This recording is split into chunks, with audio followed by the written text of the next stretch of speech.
বন্ধু বান্ধৱীসকল, সূৰ্যগ্ৰহণৰ সময়ত বহুতো নকাৰাত্মক শক্তিৰ প্ৰভাৱ ঘটি থাকে।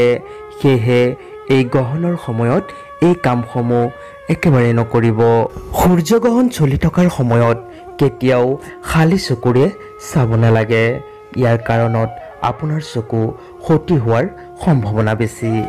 সূৰ্যগ্ৰহণৰ সময়ত গৰ্ভৱতী মহিলাসকল আৰু সৰু ল'ৰা ছোৱালীসকল বাহিৰলৈ ওলাব নালাগে আৰু কোনো ব্যক্তিয়ে খালী চকুৰে গ্ৰহণ চাব নালাগে।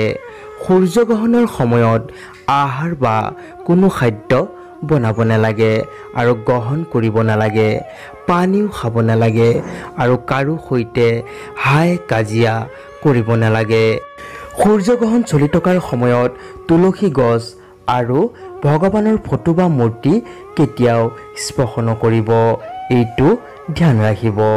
সূৰ্যগ্ৰহণ লাগি থকাৰ সময়ত ভগৱানক যিমান পাৰে স্মৰণ কৰি থাকিব আৰু যি আহাৰ আপোনালোকে বনাই থৈছে সেই আহাৰসমূহত এটিকৈ তুলসী পাত ৰাখি থব।